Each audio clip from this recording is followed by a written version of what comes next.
From New York, this is Democracy Now! And in Odessa, I met the mother of a 15-year-old girl who was shot by an AR-15. And that mother watched her bleed to death over the course of an hour because so many other people were shot by that AR-15 in Odessa and Midland. There weren't enough ambulances to get to them in time. Hell yes, we're going to take your AR-15, your AK-47.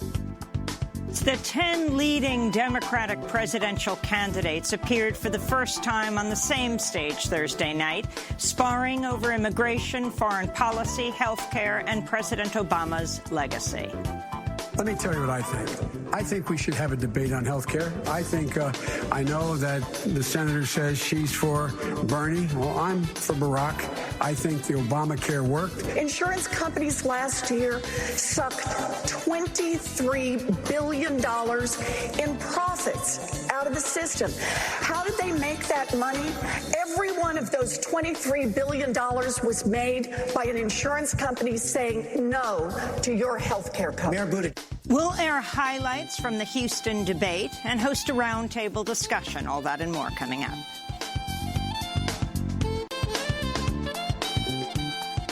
Welcome to Democracy Now!, democracynow.org, the War and Peace Report. I'm Amy Goodman. In Texas, the 10 leading Democratic presidential candidates appeared on the same stage together for the first time Thursday night at a debate at Texas Southern University in Houston. It was the third debate of the primary season, but marked the first time former Vice President Joe Biden and Senator Elizabeth Warren shared the stage. Biden repeatedly defended the policies of former President Obama as he clashed with his rivals over immigration and health care. Biden and other candidates targeted Vermont Senator Bernie Sanders over his Medicare for All bill, along with Massachusetts Senator Elizabeth Warren, who supports it. Sanders said the current health care system is a disaster. We need a health care system that guarantees health care to all people, as every other major country does, not a system which provides $100 billion a year in profit for the drug companies and the insurance companies. And to tell you how absurd the system is, tonight on ABC, the healthcare industry will be advertising, telling you how bad Medicare for All is because they want to protect their profits. That is absurd. Vice President Biden. After headlines, we'll spend the rest of the hour airing highlights of Thursday night's debate, and we'll host a roundtable discussion. Hours before Thursday's debate got underway, nearly a dozen Greenpeace activists rappelled off the Fred Hartman Bridge above the Houston Ship Channel in a nonviolent civil disobedience action that brought shipping traffic to a halt in the largest oil export channel in the United States. The protesters were calling for presidential candidates to support the Green New Deal and for a just transition away from fossil fuels. One of the activists, Piper, streamed the action live on social media. All of the major oil companies depend on this terminal. That includes Exxon, BP, Shell, Chevron. They all depend on this terminal, and right now we are shutting it down. By late Thursday, police had arrested at least 15 of the activists. The Harris County Sheriff's Office says they'll face a number of charges related to obstructing roadways and waterways. The United Nations is warning 2.2 million people are expected to go hungry in Somalia and are at risk of starvation amidst a massive drought that's withered crops, bringing harvests in the East African nation to 70% below average in some areas. The UN reports unreliable weather patterns and climatic shocks have coupled with widespread poverty to trap millions of Somalis in severe hunger and malnutrition. This comes as a new report finds extreme weather events around the globe displaced a record 7 million people during the first 6 months of the year. The Internal Displacement Monitoring Center warns in its mid-year report, quote, "In today's changing climate, mass displacement triggered by extreme weather events is becoming the norm." The U.S. House of Representatives voted Thursday to block the Trump administration from opening up Alaska's ANWR, the Arctic National Wildlife Refuge, to oil and gas exploration. The bill had the support of Native Alaskans who depend on migrating caribou herds for their subsistence. Members of the Gwich'in Steering Committee were traveled to Washington, D.C. this week to lobby for the drilling ban. They said in a statement, the Gwich'in and caribou have had a spiritual and cultural connection since time immemorial. The future of caribou and the future of the Gwich'in are the same. claim harm to the caribou is harm to the Gwich'in way of life, unquote.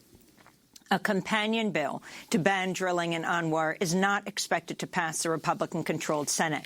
This comes as Trump administration has announced its final plan to offer oil and gas lease sales across more than 1.5 million acres of Anwar's coastal plains. The plan calls for the creation of landing strips, drill pads, pipeline supports, a seawater treatment plant, 175 miles of roads, and other infrastructure in pristine wilderness along Alaska's north coast. Here in New York, public school administrators say they will not mark students as absent if they have a parent or guardian's permission to join the global climate strike on Friday, September 20th. The youth-led protests will come just days before world leaders gather for a global climate summit at the United Nations headquarters the following Monday. The strike was inspired by Greta Thunberg, the 16-year-old climate activist who last year began skipping classes each Friday to protest outside the Swedish parliament, demanding action on catastrophic climate change. Thunberg spoke on Democracy Now! Earlier this week after she sailed across the Atlantic in a zero-emissions racing boat to attend UN climate talks and to join protests in the U.S. On Friday, I am going to, this Friday, the 13th, I am going to join the school strike for the climate outside the White House in Washington, D.C. This week, the head of Amnesty International, Kumi Naidoo, sent a letter to 30,000 schools around the world asking them to allow students to join the climate strikes worldwide. The Trump administration says it's finalized the repeal of an Obama-era clean water policy that protects thousands of streams that flow into large rivers and lakes, as well as wetland areas that filter pollutants and absorb floodwaters. Environmental Protection Agency Administrator Andrew Wheeler, a former coal lobbyist, announced the rule change Thursday to thunderous applause during an event at the headquarters of the National Association of Manufacturers in Washington, D.C. Environmentalists say Trump's move to rescind the 2015 regulation known as Waters of the United States rule will remove pollution controls for 60% of U.S. bodies of water, endangering the drinking water of over 100 million people. The Trump administration allow a Michigan man to import the remains of a critically endangered black rhinoceros he shot and killed on a trophy hunt in Namibia last year. A photo of circulated widely on social media shows the hunter, Chris Pairk, and his family smiling as they pose over the corpse of the rhino. Conservation groups say only 5,500 of the animals remain in the wild.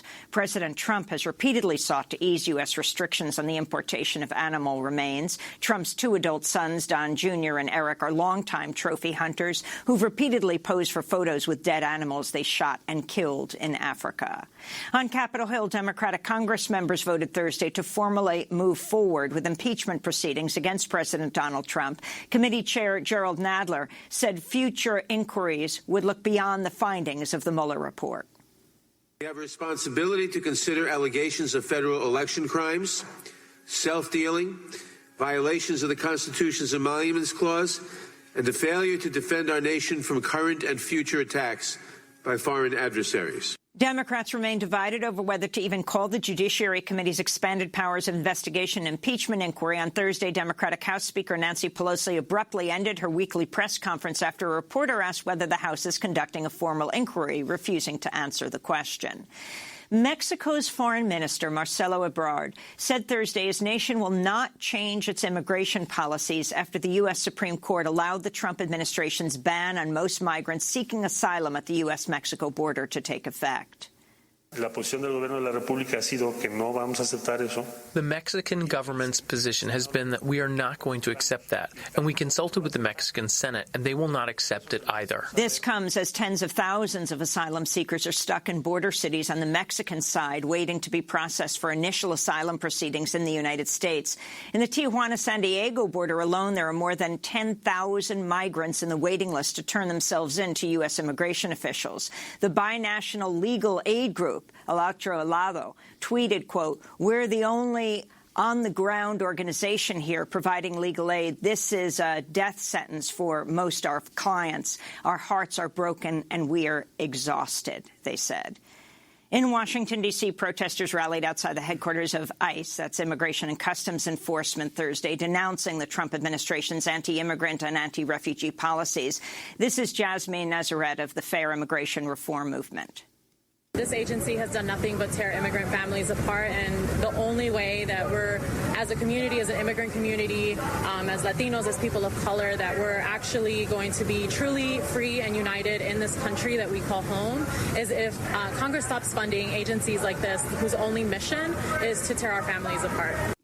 Protesters later marched to the Washington, D.C. home of Amazon CEO Jeff Bezos to protest the mega online retailer's decision to continue providing ICE with technology, including a database that helps track and apprehend immigrants. In Russia, police raided the homes and offices of activists at 200 sites across more than 40 cities and towns Thursday in the most massive sweep yet against political groups aligned with the opposition leader Alexei Navalny. The government of President Vladimir Putin says the raids were part of a criminal money laundering investigation into Navalny's anti-corruption foundation. Also raided were the offices of Golos, an independent election monitoring group. Opposition groups call the charges trumped up and say it's an escalation of a crackdown on Kremlin opponents that included the mass arrest of more than 2,000 people during recent protests in Moscow. In Iran, a woman who set herself on fire to protest her arrest for trying to attend a soccer match has died of her injuries. Sahar Hodayari was jailed for 3 days in March after she disguised herself as a man and tried to enter a Tehran soccer stadium. When Hodayari discovered she'd faced up to 2 years in prison, she self-immolated outside a courthouse in Tehran. Her protest left her with burns on 90% of her body before she succumbed to her injuries on September 8th. Iran has no written laws barring women from soccer stadiums, but Human Rights Watch says a de facto ban is ruthlessly enforced by authorities. Sahar Hodayari's death drew widespread outrage by Iranian social media users who gave her the nickname Blue Girl after her favorite team's colors. Her death also drew protests against the International Soccer Federation, FIFA, which is accused of failing to hold Iran accountable for its discrimination against female fans and athletes. Human rights groups are calling on the Bill and Melinda Gates Foundation to rescind its award to India's Hindu nationalist president, Narendra Modi. Modi is set to receive the Gates Foundation's Global Goalkeeper Prize in New York City September 24th for his public sanitation and hygiene program, which has brought toilet access to millions across India. Yale University epidemiologist Greg Gonsalves called the award outrageous, tweeting, "Bill Gates should be ashamed of himself. Narendra Modi is not worthy of any award. He's a despot in the making, a human rights abuser. Everyone in public health should speak up," he said. Modi was once banned from the United States on charges he did not intervene in a massacre against Muslims in 2002 when he was governor of the Indian state of Gujarat. In August, Modi revoked limited autonomy for Indian-administered Kashmir, arresting thousands of people, setting up roadblocks, imposing curfews, and cutting off the Internet and other communications. Back in the United States, California lawmakers voted Wednesday to ban private prisons statewide in a major blow to the for-profit prison industry in the U.S. The legislation also orders the closure of 4 ICE prisons that can jail up to 4,500 immigrants. The bill now heads to Governor Gavin Newsom for his signature. Newsom said in his January inaugural address that California should, quote, end the outrage of private prisons once and for all. Meanwhile, California lawmakers have approved a bill cracking down on gig economy companies that classify employees as independent contractors rather than hourly workers. Under the legislation, workers who are part of a company's main business or who are directed by a company's managers must be classified as employees instead of contractors beginning January 1st. Governor Gavin Newsom has promised to sign the bill, which could see thousands of workers win a guaranteed minimum wage and workers' compensation insurance. Executives at the ride-hailing apps Uber and Lyft said this week they have no plans to reclassify their drivers as employees. And President Trump has met with widespread protests Thursday as he traveled to Baltimore for a House Republican retreat. It was Trump's first visit to Baltimore since he insulted the city in a July tweet storm as a, quote, disgusting rat and rodent-infested mess, adding no human being would want to live there. It was part of an attack on House Oversight Chair Elijah Cummings, one of the most prominent African-Americans in Congress. Thursday's protests against Trump featured a giant inflatable effigy depicting the president as a rodent clutching a cell phone. And those are some of the headlines. This is Democracy Now!, democracynow.org, The War and Peace Report. I'm Amy Goodman. And I'm Juan Gonzalez. Welcome to all of our listeners and viewers around the country and around the world. The 10 leading Democratic presidential candidates appeared for the first time on the same stage Thursday night at a debate at Texas Southern University in Houston. It was the third debate of the primary season, but marked the first time that former Vice President Joe Biden and Senator Elizabeth Warren took part in the same debate. Biden repeatedly defended the policies of former President Obama as he clashed with his rivals. In one of the most contentious moments of the debate, Obama's former housing secretary, Julian Castro, questioned Biden's memory during an exchange about their health care plans. The option I'm proposing is a Medicare for all, Medicare for choice. If you want Medicare, if you lose the job from your insurance company, from your employer, you automatically can buy into this. You don't have no pre-existing condition can stop you from buying in. You get covered, period. I want every single American family to have a strong Medicare plan available. If they choose to hold on to strong, solid private health insurance, I believe they should be able to do that. But the difference between what I support and what you support, Vice President Biden, is that you require them to opt in. And I would not require them to opt in. They would automatically be enrolled. They wouldn't have to buy in. That's a big difference because Barack Obama's vision was not to leave 10 million people uncovered. He wanted every single person in this country covered. My plan would do that. Your plan would not. They do not have to buy in. They do not have to buy in. You just said that. You just said that 2 minutes ago. You just said 2 minutes ago that they would have to buy in.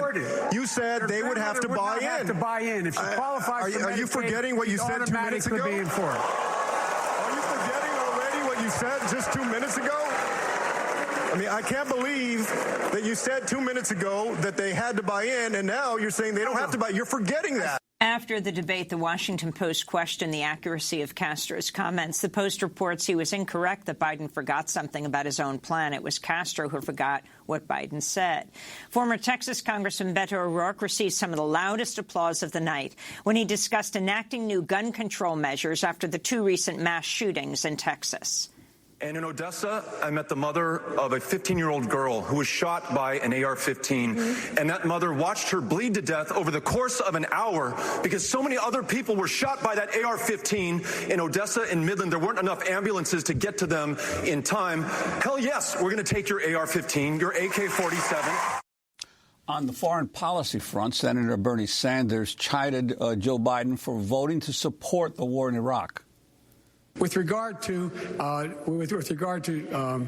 Iraq, the fact of the matter is that, I should have never voted to give Bush the authority to go in and do what he said he was going to do. The AUMF was designed, he said, to go in and get the Security Council to vote 15-0 to allow inspectors to go in to determine whether or not anything was being done with chemical weapons or nuclear weapons. And when that happened, he went ahead and went anyway without any of that proof. I said something that was not meant the way I said it. Let me just comment on something that the Vice President said. You talked about the big mistake in Iraq and the surge. The truth is, the big mistake, the huge mistake, and one of the big differences between you and me, I never believed what Cheney and Bush said about Iraq. You're right. I voted against the war in Iraq and helped lead the opposition. And it's sad to say, I mean, I kind of, had the feeling that there would be massive destabilization in that area if we went into that war. Meanwhile, Senator Biden criticized Sanders' plan for Medicare for all. And if you notice, nobody's yet said how much it's going to cost the taxpayer. I hear this large savings. The president my friend from Vermont thinks that the employer is going to give you back if you negotiate his union all these years, got a cut in wages because you got insurance. They're going to give back that money to the employee? Matter of fact, they will. Well, let me tell you something. For a socialist, you got a lot more confidence in corporate America than I do. Senator Sanders. 1 minute, George. Go ahead. All right. 2 points. Yep. You got to defend the fact that today, not only do we have 87 million people uninsured and underinsured, you got to defend the fact that 500,000 Americans are going bankrupt. You know why they're going bankrupt?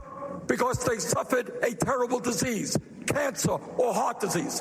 Under my legislation, people will not go into financial ruin because they suffered with a diagnosis of cancer. And our program is the only one that does that.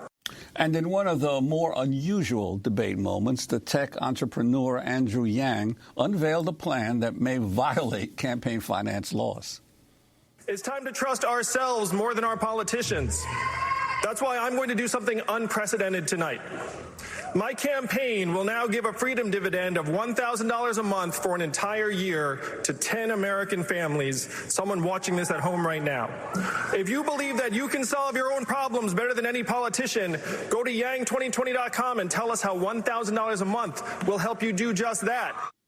When we come back, we'll hear clips from the ABC Univision debate and host a roundtable discussion. This is Democracy Now! Back in a minute.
Tomorrow is the Question by Ornette Coleman. This is Democracy Now!, democracynow.org, The War and Peace Report. I'm Amy Goodman with Juan Gonzalez. As we continue to look at the third Democratic debate, we're joined by three guests. Joining us in Houston, where the debate was held, Cesar Espinosa, Executive Director of FIEL, a Houston-based nonprofit that helps undocumented members of the city's Latino community. He attended last night's debate. And in Philadelphia, Julian Brave, Noiscat, a journalist who belongs to the Secwepemc and Statemic nations. He's the director of the Green New Deal strategy at the think tank Data for Progress. And in Washington is Rashad Robinson, president of Color of Change. I wanted to begin with Cesar. Your reaction, you were there at the debate. Talk to us about your immediate sense of how the debate went. Well, first of all, thank you so much for having me. I think there could have been a lot more substance in terms of our issue is the issue of immigration. Many topics that were talked about very broadly, but when it came to actually putting immigrants into the conversation, a lot of the candidates failed to do so. I mean, and this covers the gamut of education, health care, and obviously immigration reform. The other thing that really we were disheartened by was the fact that a single candidate did not really have the answers to a very necessary problem that we have now, which is the issue of immigration reform. Many of them talked about broad strokes, about a potential plan, but in concrete, a detailed plan of how we're going to bring 11.5 million people out of the shadows, how we're going to bring 1 million Dreamers and TPS recipients out of the shadows was not really talked about in substance. We do applaud the fact that Julian Castro talked about a TPS for Venezuelans, but we would also have liked to see talks about a TPS for the Bahamian people who are right now suffering one of the biggest crises, if not the biggest crisis the country has faced. We want to also turn to Rashad Robinson in Washington, D.C. You're there for the Congressional Black Caucus major gathering this weekend, but you watched the debate last night. Talk about what you felt was most significant. I think what's most significant and what continues to be most significant, that, yes, these debates give us an opportunity to see where the candidates stand, where the country stands, and have the candidates talk about these issues in broad ways and maybe sometimes in detailed ways. But there's a real gap between the what and the how. this is not simply about the sort of fine details of the individual candidates' campaigns, because, in fact, if you go to the polls and vote for Biden, you're not going to necessarily get Biden's health care plan. If you go to the polls and vote for Bernie, you're not going to necessarily get Bernie's health care plan. The gap between what's in their proposal and the actual how it's going to get done and how they're actually going to move it is actually where movements come into play. And we're not looking for a candidate that's going to be the leader of our movements. We need candidates that understand how to work with our movements, how to engage our movements. In fact, one of the big challenges in 2008 is that Obama came into office and really tried to build his own movement, tried to be the leader of the movement. I do think for all of these candidates, the ability to actually get these policies done inside of a system that is deeply entrenched with corporations and all sort of incentive structures that will stand in the way of the type of progress that pushes back against the profiteers and all of those that are standing in the way of progress really requires us to have the type of people power to get it done. And that actually is how we have an honest conversation. And unfortunately, the back and forth sometimes about individual details is for naught if we don't actually have the real conversation about power and how we leverage power and leverage everyday people to actually get these things done. And Julian Brave Noisecat, your overall response to the debate, what was and wasn't included?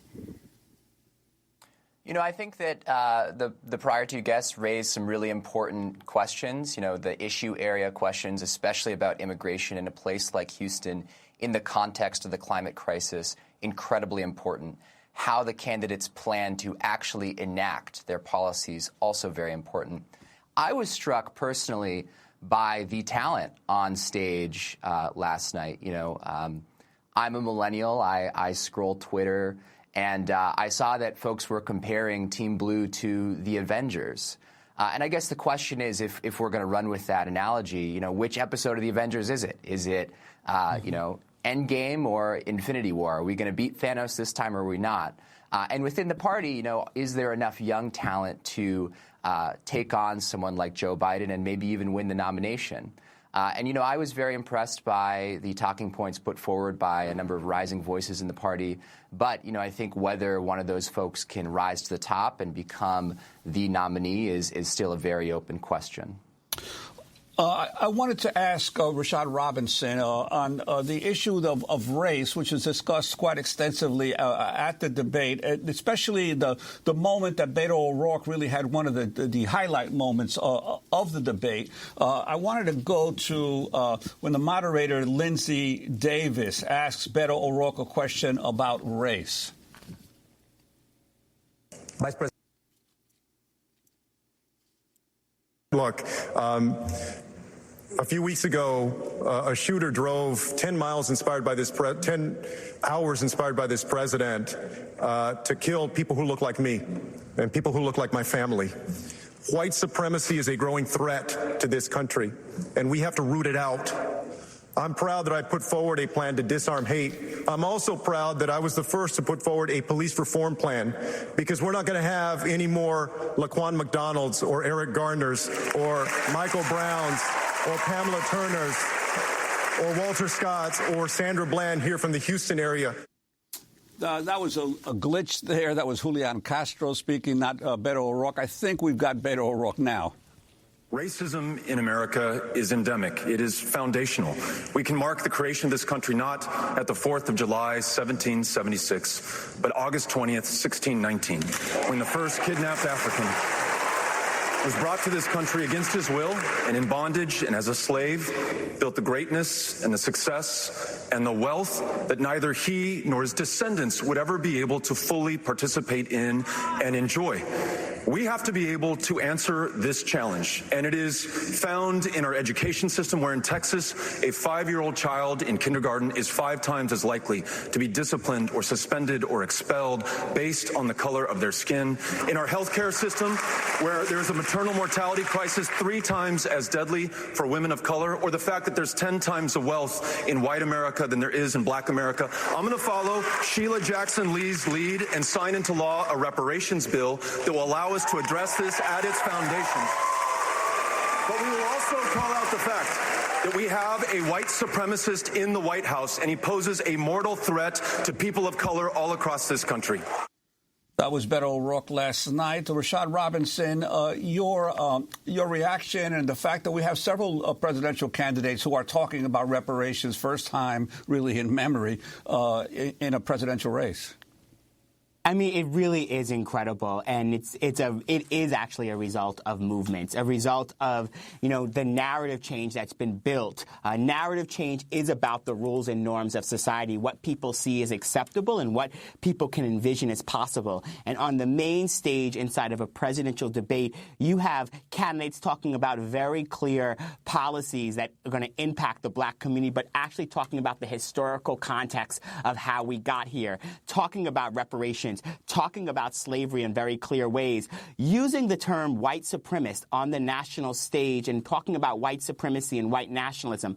I mean, this is a fundamental change from the sort of rules, the unwritten rules of these debates that used to exist, that you had to talk around race, or you couldn't talk directly about race and be considered a kind of legitimate top-tier candidate. That is a result of how we've moved this country. It's also a result of, I think, a lot of people waking up to the failures of the left at avoiding these conversations about race. Unfortunately, our opponents talk about race all the time, not in ways that we want them to, but they are talking about race all the time. And so leaving this conversation to our opponents, pretending like we can talk about solving the ills that are deeply about structural racism without talking about race, is something that I'm so glad that so many candidates are speaking up a bit. Let's go back to New Jersey. And that Beto O'Rourke moment was just, I think, his finest moment of the night. And let's go to New Jersey Senator Cory Booker. And it's nice to go all the way back to slavery, but dear God, we have a criminal justice system that is so racially biased. We have more African Americans under criminal supervision today than all the slaves in 1850. We have to come at this issue attacking systemic racism, having the courage to call it out, and having a plan to do something about it.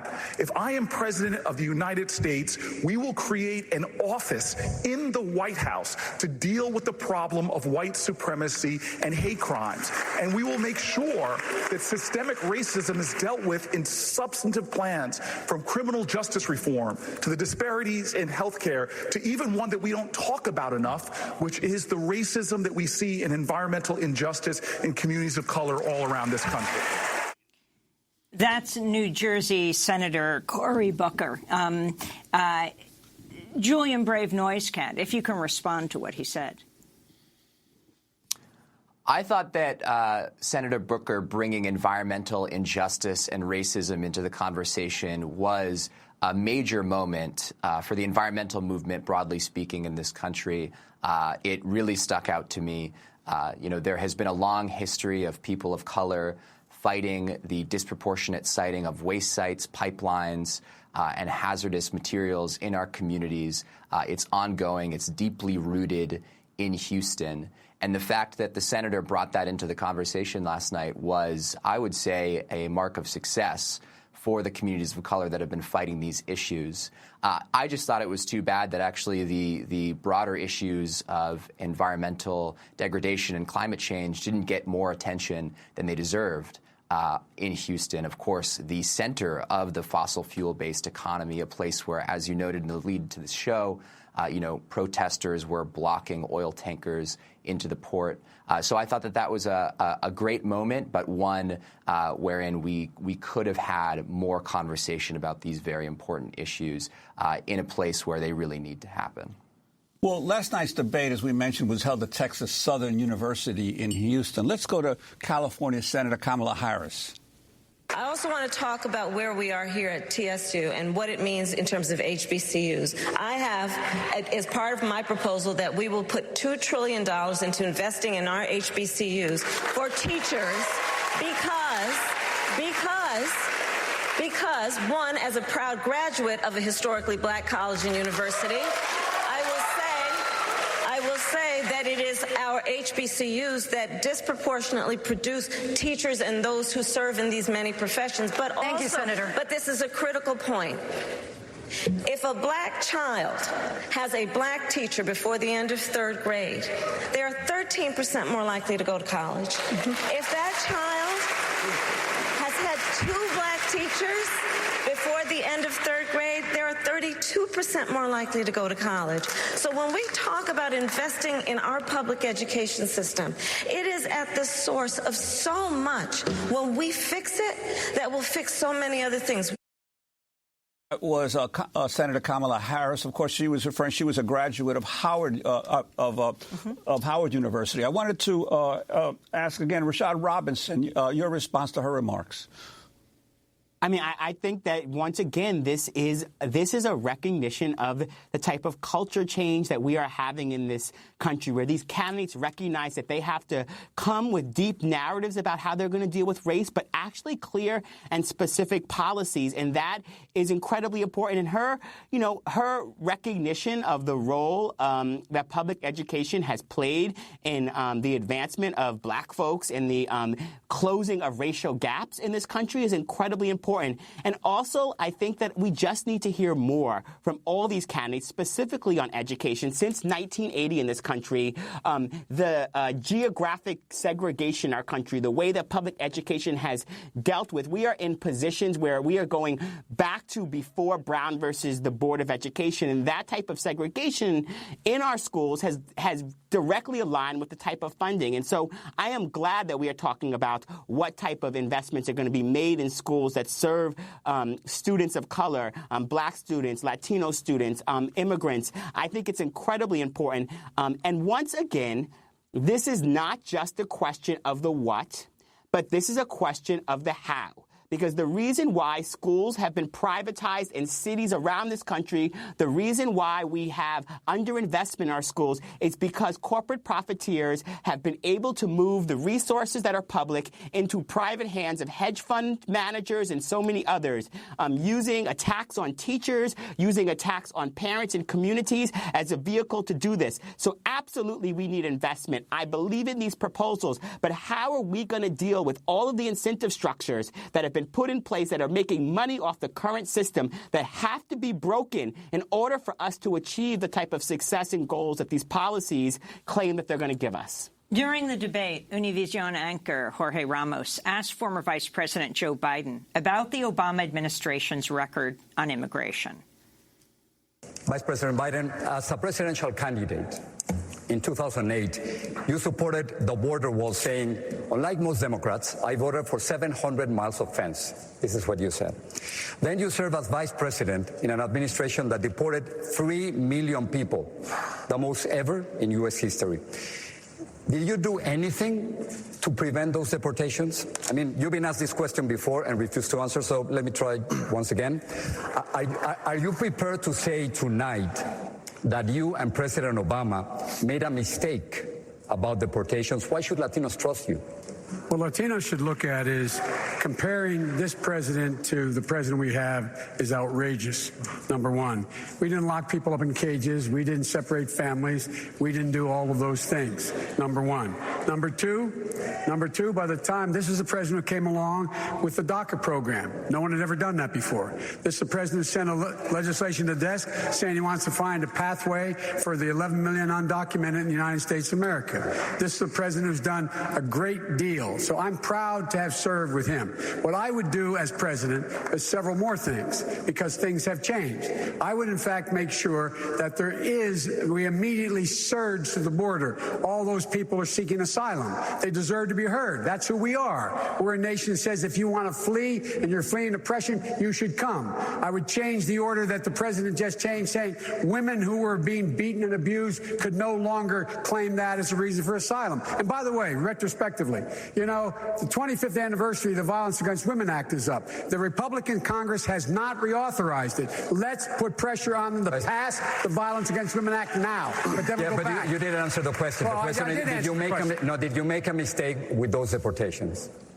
The president did the best thing that was able to be done at the time. How about you? I'm the vice president of the United States. Later in the debate, Julian Castro criticized Biden's response. But my problem with Vice President Biden, and Corey pointed this out last time, is every time something good about Barack Obama comes up, he says, oh, I was there. That's me too. And then every time somebody questions part of the administration that we were both part of, he says, well, that was the president. I mean, he wants to take credit for Obama's work, but not have to answer to any questions. So that's Julian Castro. Cesar Espinosa, you were at the debate last night. We're talking to you in Houston. Can you talk about their response? Well, we were very disheartened by Joe Biden's response because he did not take responsibility for what he did and what he and Obama did under the Obama presidency. It is important to point out that up until this point, even though Trump is well on his way to surpass the number of deportations, up until this point, Obama is still the sitting president has deported the most people in U.S. history. So it is important that we hold Biden accountable because he did have a say when he was vice president under President Obama. So we want to applaud Julian for calling that out, for making sure that we hold all elected officials accountable. And later on in the debate, he said that we must hold people accountable for their actions, and that's what we want to do. There's been groups that have been calling out Biden for his record on deportations and for the fact that he cannot deny that there was 3 million people, 3 million families that were broken up under the Obama-Biden presidency. So our fear is that if he does win the nomination, if he does make it into the White House, that it would be more and more of the same thing, more enforcement. And obviously, a lot of our folks in our community find it really disturbing that he actually supported the border wall or building of a border wall when he has criticized Trump for doing the same thing. So we want to see more transparency. We want to see more accountability. And we hope that different groups all over the country continue to raise this issue, and specifically with President Biden, since he is the front runner at this moment. During the debate, some immigration activists disrupted the discussion. They chanted, "We are DACA recipients. Our lives are at risk." Unfortunately, they couldn't be heard by the TV audience, and it also came later on in the debate. What's the most significant professional setback you've had to face? How did you recover from it?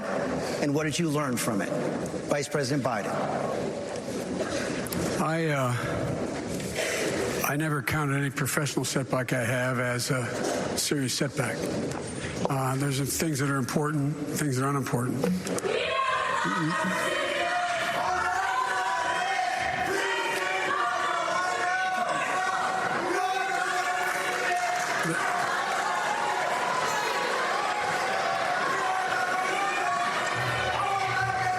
We're going to clear the protesters now. Just 1 minute.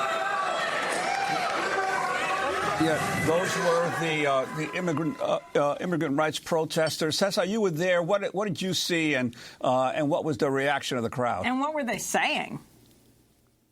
Well, it was a coordinated effort by an unknown group to me of folks who just all of a sudden got up and started chanting. At first, it was very difficult to hear. But when they started taking them off the stage, because they made it all the way up to the stage, we saw their shirts that they talked about DACA, and they were in fact chanting that to protect DACA, because if they were to be deported, their lives would be at risk. And they did it at the moment when Vice President Biden started speaking, because once again, we want to make sure that we hold Vice President Biden accountable for the fact that he is deported. And even though the DACA program did come under President Obama, the fact that 3 million people, 3 million families were separated does not outweigh the cost of providing 700,000 undocumented youth a work permit under the Deferred Action for Childhood Arrivals program. So they were escorted out at one point. We have petitioned the police chief. We don't know the status of these young folks yet, but we have petitioned the chief of police, Art Acevedo, to not press charges, because even that could put their status at risk. They could lose DACA status if they were to be arrested. So we hope that these folks were freed and let go. And once again, they just wanted to get a point across that did no harm to anybody. And all they wanted was to hold Vice President Biden accountable for the fact that he deported 3 million people when he was vice president under President Obama.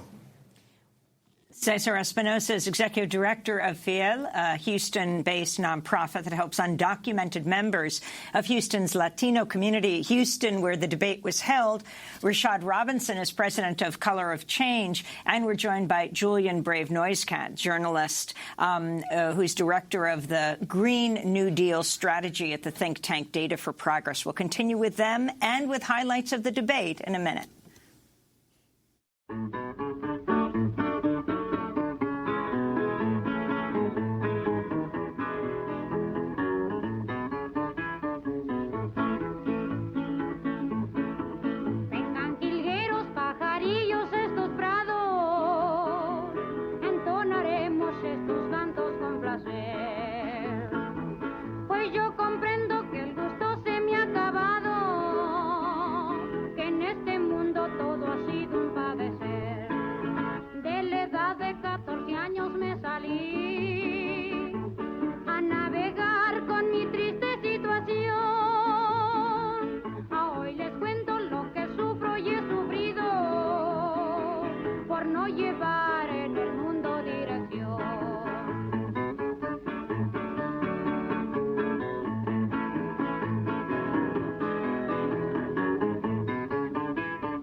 Deceptive World by Lydia Mendoza. This is Democracy Now! I'm Amy Goodman with Juan Gonzalez.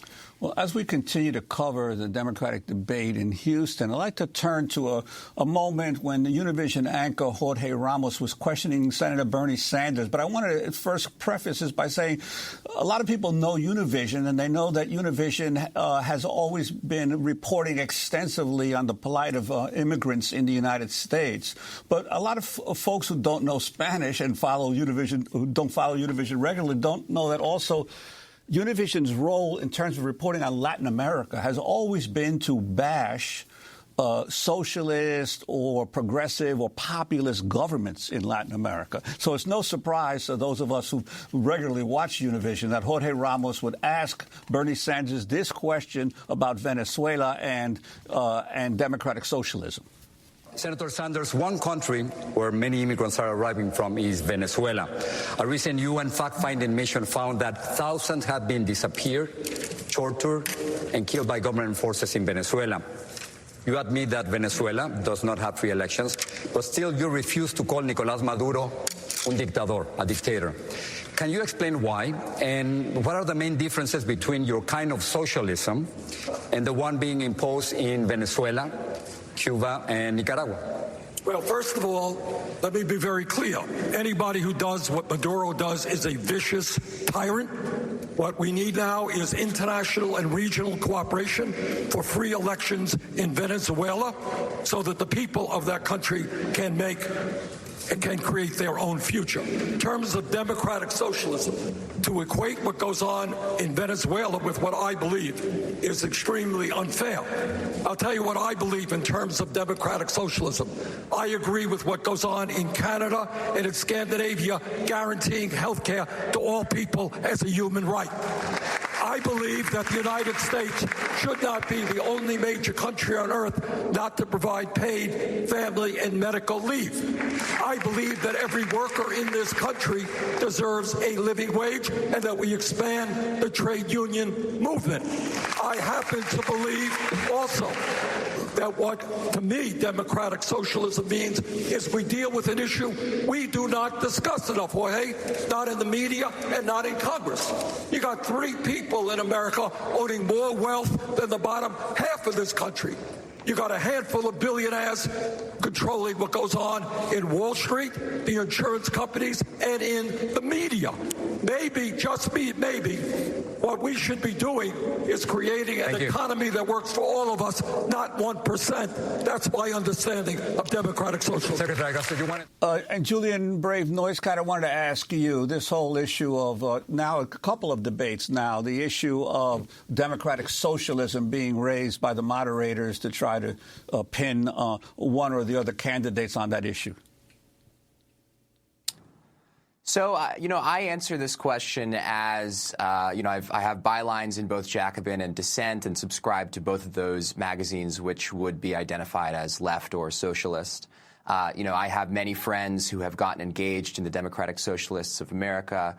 And generally speaking, I would say that there is, particularly among millennials, increasing interest in socialism, particularly because, we lived through, one of our formative experiences was first the recession and crisis of 2008, and then, of course, the campaign of Senator Sanders in 2016.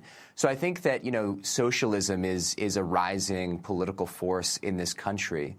But it is true that, which kind of socialism we are fighting for, what our vision for a socialist movement might be, is a relevant sort of issue, right? Because there are, troubling legacies of socialist regimes around the country.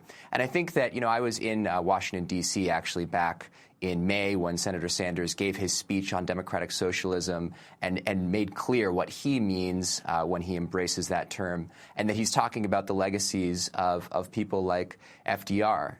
He's talking about the legacies of people who fight for universal human rights, the right to health care, the right to housing, economic and social rights. And I think that, continuing to distinguish that this is exactly what the broader left generally, and then what the socialist movement in particular is pushing for is an important thing. And, I think it's great that kind of a message is getting shared on on cable news. So, the question might have been unfair, but I thought that the senator handled it well. And very quickly, Julian Brave Noisecat, on the issue of ANWR, the Arctic National Wildlife Refuge, a whole group of members of the Gwich'in Steering Committee traveled to Washington to lobby for the drilling ban as the House of Representatives voted to block President Trump from opening up ANWR to oil and gas exploration. The significance of this. So last night, one of the big underlying questions is what the broader Democratic coalition is going to look like. And one thing that was very disappointing to me is that not a single candidate, not a diverse candidate, not one of the older candidates, not when we talked about immigration, brought up the reality of Native people in this country. And one of the big issues that we face is the degradation of our homelands and the attack by the fossil fuel industry, by the Republican Party on the Alaska National Wildlife Refuge is one of those major issues. I would be very hopeful that candidates would try to speak to those issues in the future and on the debate stage moving forward. Let's go back to last night's debate. This is Massachusetts Senator Elizabeth Warren. So our trade policy in America has been broken for decades, and it has been broken because it works for giant multinational corporations and not for much of anyone else. These are giant corporations that, if they can save a nickel by moving a job to a foreign country, they'll do it in a heartbeat. And yet, for decades now, who's been whispering in the ears of our trade negotiators? Who has shaped our trade policy? It's been the giant corporations. It's been their lobbyists and their executives. The way we change our trade policy in America is first the procedures. Who sits at the table? I want to negotiate trade with unions at the table. I want to negotiate it with small farmers at the table. I want to negotiate it with environmentalists at the table. I want to negotiate with human rights activists at the table. And that was Elizabeth Warren on trade. And here's Elizabeth Warren talking about Afghanistan. What we're doing right now in Afghanistan is not helping the safety and security of the United States. It is not helping the safety and security of the world. It is not helping the safety and security of Afghanistan. We need to bring our troops home. Rashad Robinson, you're reacting to some of these moments in Elizabeth Warren at the debate last night. I mean, I think it's deeply powerful that we have, candidates on the stage willing to talk about corporate power, on corporate media. I mean, a lot of why we had certain questions. If you look at the conversation earlier about the Jorge Ramos questions, right? Those are deeply also rooted in the fact of who gets to control the platforms that these debates are had on. We are already playing on a field. We're already talking on a platform that is controlled by a set of elites that don't want the type of radical change that's going to lift all boats. And so the fact that Elizabeth Warren is willing to go on these platforms, willing to talk about corporate power, willing to talk about, how she will want these folks at the table. But it's not simply about being at the table. It's about fundamentally changing the table. And changing the table, once again, requires these candidates to articulate and be connected to how they're going to work with, engage, and empower movements to do so. Part of why a school, of white children can get shot up and no meaningful reform on guns happens, even though the vast majority of Americans want it, is because the movements on the right have made it possible for politicians to believe that they can't make those type of changes, even if they believe it's possible. And so what are we going to build on the left that is powerful enough, and how are our candidates going to be accountable to those movements and connected to those movements? Because only then do we turn the vision of the ideas, the vision of the polls, the vision of what we believe as possible into the actual reality. People drive the type of change that's possible, not politicians. We're going to turn right now to our last clip, which was actually the beginning of the whole debate last night, and it was around the issue of Medicare for All. This is Senator Amy Klobuchar. And while Bernie wrote the bill, I read the bill. And on page 8 of the bill, it it says that we will no longer have private insurance as we know it. And that means that 149 million Americans will no longer be able to have their current insurance. That's in 4 years. I don't think that's a bold idea. I think it's a bad idea. Page 8 of the bill, she says, 149 people will lose their health insurance. What this is about is making sure that we have the most efficient way possible to pay for health care for everyone in this country. Insurance companies last year sucked $23 billion in profits out of the system. How did they make that money? Every one of those $23 billion was made by an insurance company saying no to your health care company. Mayor Buttigieg. The problem, Senator Sanders, with that damn bill that you wrote and that Senator Warren backs is that it doesn't trust the American people. I trust you to choose what makes the most sense for you, not my way or the highway. Now, look, I think we do have to go far beyond tinkering with the ACA. I propose Medicare for all who want it. Senator Sanders, 45 seconds. George, you talked about, was it 150 million people on private insurance? 50 million of those people lose their private insurance every year when they quit their jobs or they go unemployed or their employer changes their insurance policy. Medicare for All is comprehensive health care, covers all basic needs, including home health care. It allows you to go to any doctor you want, which many private insurance company programs do not. So if you want comprehensive health care, freedom of choice regarding doctor or hospital, no more than $200 a year for prescription drugs. Taking on the drug companies and the insurance companies, moving to Medicare for All is the way to go. Just some of the candidates speaking last night in Houston at the historically black college, Texas Southern University, in their third major Democratic debate. That last person, of course, was Senator Bernie Sanders. Before that, Indiana's South Bend Mayor Pete Buttigieg and Amy Klobuchar. I want to thank our guests for being with us. Cesar Espinosa, Executive Director of FIEL, a Houston-based nonprofit that helps undocumented members of the Latino community in Houston. Julian Brave Noisecat, Director of the Green New Deal Strategy at the think tank Data for Progress, and Rashad Robinson, President of Color of Change. And that does it for our show.